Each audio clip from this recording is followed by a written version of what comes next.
bien, lorsque nous nous sommes quittés dans l'épisode précédent, nous avions pris la décision d'accoucher à Sherbrooke de notre petite fille. Nous habitons à 1 heure environ de là, mais nous avions choisi cet hôpital parce que nous nous sentions en sécurité. Le personnel nous connaissait déjà, nous avions confiance en l'équipe médicale et il y avait une certitude en dedans de nous qu'on devait accoucher dans cet hôpital. Dans une période aussi difficile que nous vivions, nous avions besoin de ce sentiment de stabilité. Ce que nous ignorions à ce moment, c'est que nous allions être pris en charge par plusieurs des mêmes spécialistes qui nous avaient rencontrés à 21 semaines de grossesse pour nous annoncer que notre fille avait très peu de chances de survie. Pour être honnête, nous n'avons pratiquement pas dormi. Entre le stress, les émotions et un voisin de chambre particulièrement bruyant, le repos était impossible. Les procédures pour provoquer l'accouchement avaient commencé la veille, mais le lendemain matin, rien n'avançait comme prévu. Le médecin, que nous apprécions énormément, est venu nous voir. Nous lui avons expliqué que nous étions épuisés et que je n'avais presque pas dormi de la nuit. J'avais peur de ne pas trouver la force nécessaire pour accoucher. C'était mon premier enfant et je ne savais pas à quoi m'attendre. Je me souviens encore de ce qu'elle a dit. Elle a posé sa main sur mon épaule et avec beaucoup de douceur, elle m'a expliqué que le corps d'une femme, était merveilleusement conçu.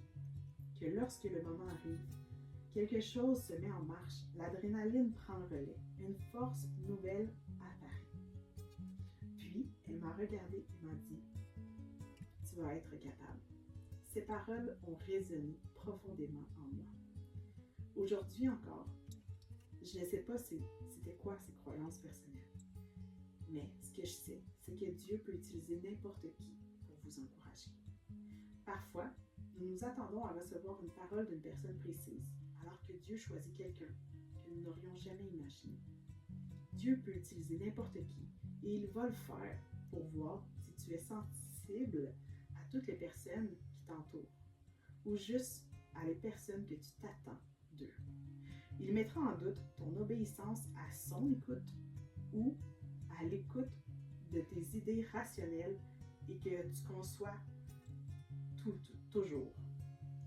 Ce n'est que le lendemain, très tôt, que notre petite fille venait au monde. Avec le recul, je réalise à quel point la main de Dieu était présente durant cet accouchement. Certaines situations auraient pu prendre une tournure complètement différente. À un moment précis, lors d'une intervention médicale, notre fille est passée extrêmement près d'une complication grave à un cheveu de mourir. Le lendemain, le médecin est venu me voir bouleversée et elle était sous le choc de ce qui aurait pu arriver.